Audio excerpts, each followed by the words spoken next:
Allora, siamo con il sindaco di Giardini Naxos, Nello Turco. Alla luce di questo parere del Ministero circa il raddoppio ferroviario della Messina-Catania, che salvaguarda anche la ferrovia dismessa Alcantara-Randazzo in maniera tale da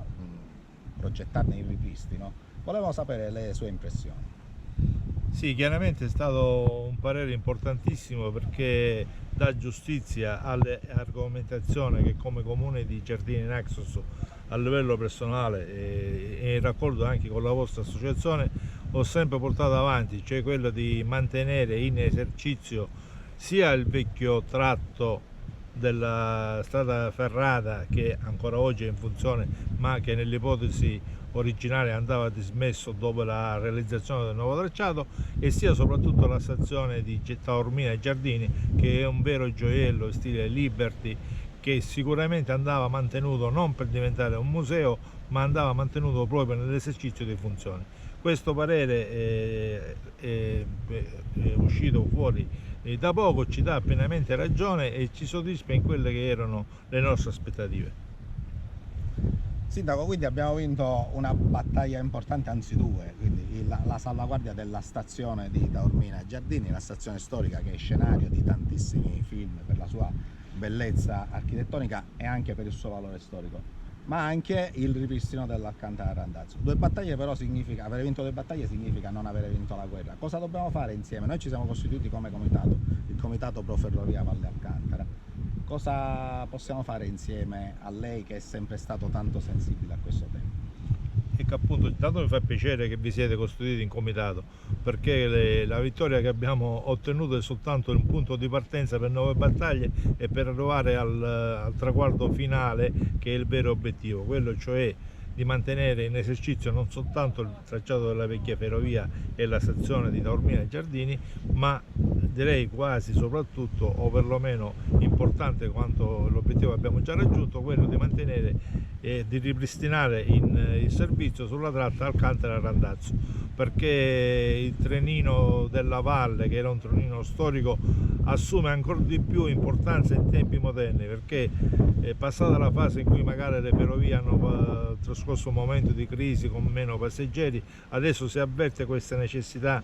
in un piano di trasporti che vede sempre meno l'utilizzo delle auto private e invece l'utilizzo di mezzi pubblici, e in questo contesto il trenino della valle ci sta benissimo, non soltanto ai fini turistici, perché è sicuramente una valle che,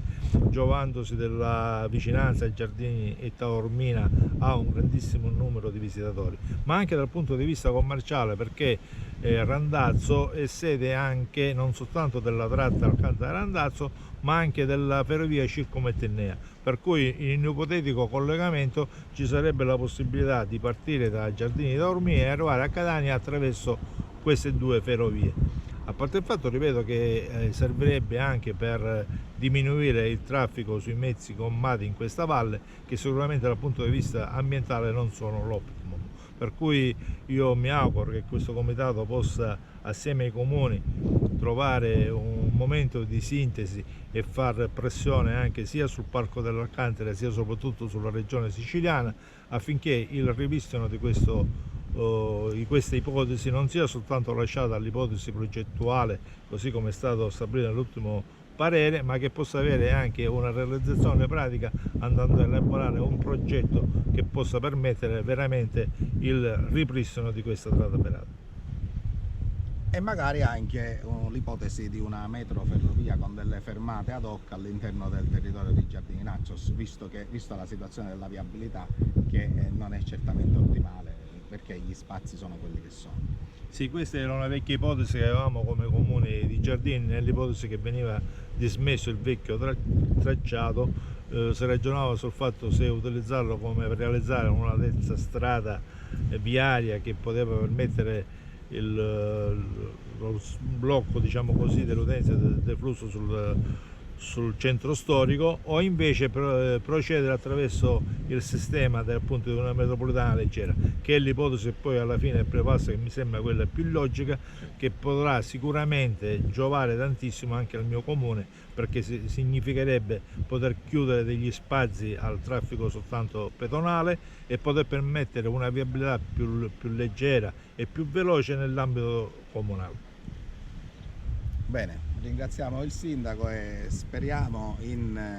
ulteriori buone notizie per ottenere quello che è il nostro obiettivo finale. Grazie a voi, mi auguro assieme a voi di raggiungere questi obiettivi. Grazie ancora.